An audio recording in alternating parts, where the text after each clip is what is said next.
Diploma के लिए बन जाए, ग्रेजुएशन के बाद डिप्लोमा भी रहे। तो ये वही गली से गली में निकली तो लोग चिल्ला चिल्ला के गाना के तो हाँ। बड़ा लोग कहू करे कि पागल लेखा चिल्ला ला अच्छा। गावेला वैसे करला हाँ, कुछ हाँ। समय रहे। हाँ, शुरुआती दौर में लोग कहेला। हाँ। फिर गई जब पहली बार स्टूडियो में हमने गनी जा बाबा हमार अपना बाबा के बल पर हम एक गीत संगीत स्टार्ट करनी। जी जी। बाबा हमारे के बड़ी मानत रहे तो 20,000 रुपया दिलन गाना के निकाले खाती गनी जा स्टूडियो में कुछ जानकारी ना रहे। मैंने इस समय सबसे बुर्बक लड़का रहनी है इंडस्ट्री के। अच्छा। 20,000 रुपया लोग ले ली हाँ। 20,000 रुपया गायब हो गई गनो नहीं। हर की गली गली हाँ बाहुबली घूमले कि लेके एक नालिया दू नाली घूमले सब जिला खाली जिला। आपको पता होगा कि एक गाना आया था 2023 में, बहुत ही साफ सुथरा गीत दोस्ती। उसके सिंगर जो थे सनी पांडे, आज उनके पास में मौजूद हूँ, हमारे सामने बैठे हुए बातचीत करने के लिए। बहुत सारी बातों का खुलासा करेंगे आज इनसे हम कि आज के भोजपुरी के दौर में जातिवाद और अश्लील का जो दौर चल रहा है, उस दौर में क्या साफ सुथरा जब गीत गा के आप मार्केट में छोड़े तो क्या इस चीज से डर नहीं लग रहा था कि हमारे इतने साफ सुथरा गीत को क्या लोग पसंद करेंगे या नहीं करेंगे? उन गीतों को गाने के लिए क्या से ऐसा मतलब आपको उत्सुकता मिली या कोई सलाह दी आपको कि इस दौर में आप अगर साफ सुथरा गीत गाएंगे तो सभी गीतों को दबा के आपका गीत जो है मार्केट में एकदम गर्दा मचाएगा? स्वागत है भैया, कैसे हैं आप? सबसे पहले आपको प्रणाम और डिजिटल न्यूज देखे वाला तमाम भोजपुरिया भगवान के हम भोजपुरी लोग गायक सनी पांडे प्रणाम करते नहीं और दिल से धन्यवाद देता नहीं कि आज तक के संगीत सफर में जीरो से तनी मनी आगे बढ़ोले बने। का प्यार और आशीर्वाद है, आशीर्वाद खातिर दिल से धन्यवाद। बहुत बहुत धन्यवाद भैया।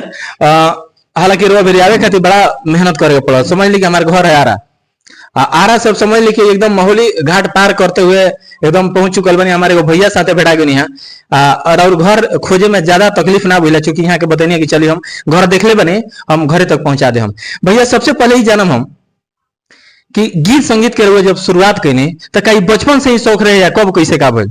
बचपन से ना 2018 में हमने के पहले जब स्कूल में रही जा तब पिताजी प्रधान रहनी तब प्रधान के चलते वहाँ के चीफ गेस्ट बन के स्कूल में जाई। जब हमने के 5 से और 10 के बीच में रहनी जा जी 5वीं से और 10वीं क्लास के बीच में, तो पापा पर चीफ गेस्ट मुख्य अतिथि बन के जा तो लोग हमरा के गवावे। ये शुरुआते से रहे। भैया बैठल में नहीं जाए, भैया परिवार के बड़ भाई ना भैया रहुआ जी आइए ना आजे हमने के हमेशा चिल्ला चिल्ला के गाना माने लगाव रहे, लेकिन ओबरे ई ना रहे मन में कि हमरा गायक बने के मतलब कहीं सीखले उखले ना रहे ना। सही जनरली केहू अपन गाना ना गुनगुनात रहेला, गावत रहेला, ओही हिसाब से स्कूल वगैरह में गाइए जाए। बिल्कुल बिल्कुल बिल्कुल बिल्कुल हमारे दोस्त हमने ये पॉलिटेक्निक करी जा जी। देखिए सब केहू सनी पांडे जी के मित्र लोग भी बैठल बा, चाचा भी बैठल बनी, सब के जो उपस्थित बा तो वही समय से लगाव रहे। लेकिन 2018 के बाद एगो जीवन में एगो ऐसा इंसान रहे जो हमरा को प्रेरित कइल कि बहुत बढ़िया गावेला, तू थोड़ा ट्राई करे के चाहिए। तो पॉलिटेक्निक कइला के बाद स्टार्ट करनी जान माने गीत संगीत के बाद पॉलिटेक्निक। अच्छा भैया एगो बीच में रोके सवाल पूछल चाह, पढ़ाई लिखाई और कहां तक भइल बा? डिप्लोमा के लिए बन जाए, ग्रेजुएशन के बाद डिप्लोमा भी रहे। तो ये हमारे बताएं जी सर, वो कहने के 5वीं क्लास और 10वीं क्लास के बीच में जब रही हम तो गीत संगीत चूंकि राउर बाबू जो हेडमास्टर हैं स्कूल के, हेडमास्टर प्रधान रानी। अच्छा प्रधान रानी, वो मुखिया रानी जी जी जो हमने यूपी में मुखिया के कहे जाता प्रधान जी। तुम्हें वहाँ के लोग बुलावे मुख्य अतिथि बन के जी, तो पापा जास्त हमरा के लोग गाना गवावे जी, तो वही बड़ा आंखों को मूंद के गाए जैसे तैसे। अच्छा वही गली से गली में निकली तो लोग चिल्ला चिल्ला के गाना गई तो बड़ा लोग कहू करे कि पागल लेखा चिल्ला ला गावेला वैसे करला कुछ समय रहे। हां शुरुआती दौर में लोग कहेला हां यहां तक कि बड़की गाय के बन चिल्ला के गावत रहे ना, तो ओवर के पागल नहीं कही गली में चिल्ला के गोला का उचित। अच्छा लेकिन ओवर रहे गावत नहीं जा वो लोग तो तरीका से बतियावे हमने के बारे में। लेकिन मेहनत बा, मेहनत के जब मेहनत करेला रिजल्ट सामने मिले लगेला, पॉजिटिव रिजल्ट आवेला तो और उत्सुकता बढ़त गेल आज जोन बाटे वो सबके सामने बैठे। अच्छा 2018 में जब रहुआ गायकी स्टार्ट कइने त का स्टेज से और पहले कइनी सबसे पहला बार स्टेज शो कइनी या मार्केट में अपन गाना ही निकलनी? मार्केट में पहली बार गइनी एगो स्टूडियो में जी, कहनी कि तनी हमारा मतलब स्टेज शो करे से पहले। हां स्टेज शो तना पहले शुरुआत में स्टेज शो कुछ जानकारी नहीं कि तो स्टेज शो करती तो लोग एक दो चप्पल मार के खेदियो ना भैया। जैसे ई हमर कहे के मतलब कहने कि हमारे बाबूजी प्रधान रहे तो प्रधान नहीं तो मुख्य अतिथि के रूप में जब जात रहे तो स्टेज पे जगह रहे ना, स्टेज छोटा स्टेज लोग बैठल बा टाक मुद के कोई गावा कुछ गा दिया अपन सब ठीक बा। हां फिर रिकॉर्डिंग स्टूडियो में जब गनी तो वो जगह नहीं तो मैंने कहनी कि तनी हमारा आवाज चेक करके तनी सुनिए भैया, तनी हमार गाना का कैसा हमारा आवाज आवता तो ऑटो ट्यून सब निकाल के आए। हमने की पूरा अपन दोस्त मित्र में हमने की सुनी जा अच्छा लगत रहल वो बेरा खाती अच्छा लगत रहे। ऐसा ना रहे कि बड़ा सुनती तो वो सबके बहुत बढ़िया लगे। लेकिन पहला प्रयास में वो सुन के बड़ा अच्छा लागल कि हमनियों के माने ठीक ठाक तनी आवाज बा, मेहनत कर जाता और निखारा हो जी। आज भी बहुत बढ़िया थोड़े ना गावेला आदमी, ई तो रुआ सबके बड़प्पन में रुआ सबके प्यार आशीर्वाद बाकी नहीं सब दर्शक जौन बारे उनका लोग के आशीर्वाद बिल्कुल बिल्कुल ना तो हमारा साजो बढ़िया बलिया में जिला में कितने लोग बढ़िया बढ़िया गावे वाला लोग बाटे, लेकिन आप सभी का आशीर्वाद हमारे ऊपर पड़ा है। गाना बजता तो में गाना बजला के मतलब ही नहीं कि बहुत जानकार बनी चाहे बहुत बढ़िया ये भैया सबसे बड़ा चीज अच्छा लगा था। और हमार ईगो नहीं है आजकल के देख रहे कि दो जहाँ गाना क्लिक करता ना तब उनका एकदम सीना तान के जैसे बुझाते उनका आगे केहू गाना, लेकिन भैया और बड़ा बड़प्पन भैया अच्छा लगल हमारी। अरे तो जब जानकारी नहीं है तो झूठो कोई दी जानकारी बाकी कोई कोई धोई के लोग से क्लास ले ले जितना बानी जो अच्छा गाना जौन भैया निकलनी तो भूगोल चेक हो गई, अच्छा लगल। ओकरा बाद फिर गई जब पहली बार स्टूडियो में हमने गई जा बाबा हमार अपना बाबा के बल पर हम एक गीत संगीत स्टार्ट करनी। बाबा हमारे के बड़ी मेहनत रहे तो 20,000 रुपया दिल गाना के निकाले खाती गनी जा स्टूडियो में कुछ जानकारी ना रहे मैंने इस समय सबसे बुर्बक लड़का रहनी है इंडस्ट्री के। अच्छा 20,000 रुपया लोग ले लिहल 20,000 रुपया गायब हो गई, गानो ना आइल हमनी के। अच्छा हाँ गाना उड़ गई और तरीका से हमनी बतियाहू ना आइल कि गाना कब पैसा भैया रो के करे देनी कोनो स्टूडियो के मालिकार के। अच्छा उनकर अपन एथियो रे कंपनी और म्यूजिक कंपनी का वो बेर हमनी के नया स्टूडियो देखे गनी जा। अच्छा माने स्टूडियो कैसनो रहे जे काम बढ़िया होता तो जन काम करा। जी जी बिल्कुल सही बात। नया स्टूडियो देखनी जा तो बुझाइल के एकरा से बढ़िया कोनो स्टूडियो नहीं। कहां की बात है, बलिए के बात है, बलिए के बात है जी। पैसा हमारा डूब गई गाना ना आई। फिर हमने के गाना धीरे धीरे एलाइन में बड़ी लोग सहयोग कर ले बा। हमने के पारिवारिक स्थिति उतना मजबूत ना रहे, बाबा ओकरा बाद गुजर गिले तो माने तमाम लोग सहयोग कइले बा। केहू पैसा देहल तो केहू गीत लिखवा देहल, केहू वैसे कइल कैसे जेकरा जैसे बुझाइल वैसे अपन सपोर्ट हुआ। हां बिल्कुल बाहरी सपोर्ट से आज तक के सफर जितना प्राप्त होइल बा। अच्छा तो फिर जब रउआ बुझाइल के हमार वोकल में आवाज ठीक ठाक लगा था ओकरा बाद फिर जब रउआ गीत संगीत के फिर आगे बढ़ावे के कोशिश कनी तो कहीं क्लास उलास कनी कि पर वही पर स्टार्ट कहीं क्लास ना। हमार रूम देखम तो हमार रूमवा में पूरा देवलिया पर ग्रीटिंग सटले रहे जी।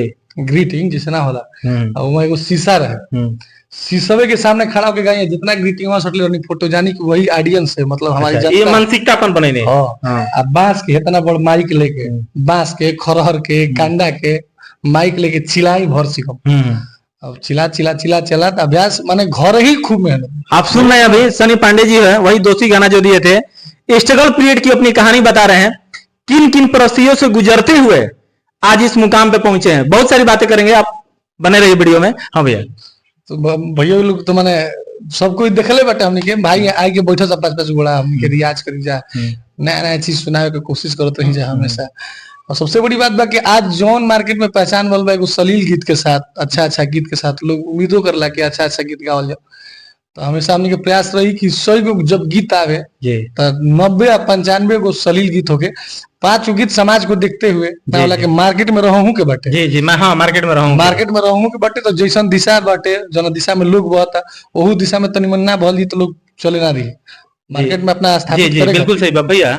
अच्छा जब वो 20,000 रुपया और गायब हो गई बुर्बक बना दिलक ओकरा बाद फिर कुछ मन मतलब का भइल कि अब एक बाबा गुजरले तो माने हम डरा गए नहीं कि अब का होई हमार कहीं से पैसा के माने पिताजी के पास वैसा आर्थिक मजबूती ना रहे तो हमार बड़ भाई बा भाई एगो सहारा रहे कि कबो घटे मन में रहे कि माने पैसा मांग के ना वो समय पर हम गायकी स्टार्ट कर रहनी जो समय पर हमरा कमा के देवे के बिल्कुल सही बात। डिप्लोमा कर ले बनी घर के लोग उम्मीद रखी लड़का पढ़ लिख लेलक सब कुछ आमदनी के जरिया घर में आवे तो बेरा हम पैसा मांग ना सकत नहीं परिवार से कहां से कि मांगे के हक खो देला नहीं। पढ़ाई लिखाई में लोग इतना पैसा लगेले जी जी सब चीज कइला के बाद तू गायकी स्टार्ट करत रह ओहू में पैसा लगावत रहा फिर तो पढ़ाई में लगल पैसा इतना और फिर गीत संगीत में पैसा जल जाओ। भाई हमारा सहारा रहे भाई के बाद माने कबू जरूरत पड़त रहे 10,000 15,000 तो एक के मंगला में हमारे भाई दे देते रहल।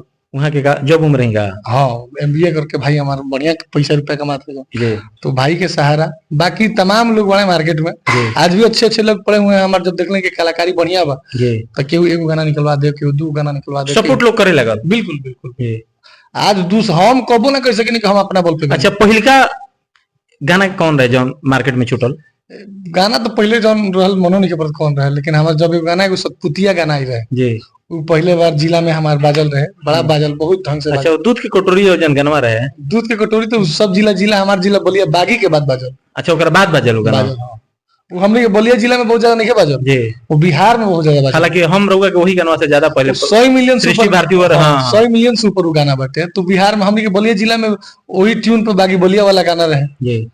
से गाना हम चाहे दर्शक खाती हो जाए कौन वाला बागी बलिया वाला हर की गली गली हाँ बाहुबली घूमले कि लेके एक नालिया दू नाली घूमेले कि यहाँ बच्चा बच्चा बाबू फौला दिया कि सब जिला खाली जिला हमार जिला बलिया बागी हाँ।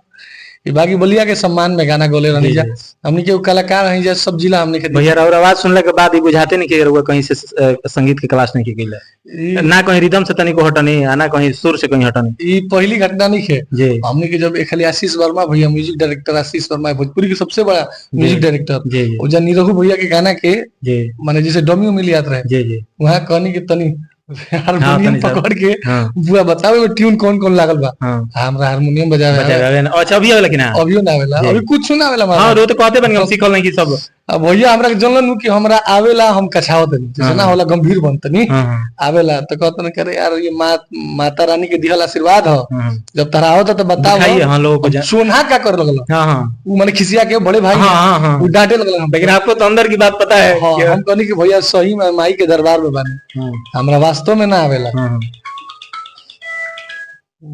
वास्तव में ना आवेला तब तो सही में नहीं आता है जी जा भैया अंटू शर्मा अंटू भैया क्या गोनी जा ये कहानी आर्या शर्मा के है गोनी जा सब लोग जाने लगे सीखल कलाकार बिल्कुल सही बात देखिए हम भी पहले ये जानत रहे अभी भी और जो गाना के अगर सुनी जो एक लाइन हो गई नहीं ये केहू सुन के नहीं कह सकत कि वो कला से नहीं कैले ऐसे कि देखिए ये लाइन हम 2001 से बने हमारे को समय बीत गए इंडस्ट्री में ऐसा मतलब अब कहाँ बताए छोटी सब कहल की जरूरत नहीं है लेकिन ये तना बता दे कि जौन गाना रहा बा ना कहीं सुर से हटनी ना कहीं रिदम से तनिक हटनी है तो केहू अनजान व्यक्ति भी बताए कि भाई सीखल कलाकार बने केहू बात सुनले में लोग कहला कि ईश्वरीय शक्ति जी बस वे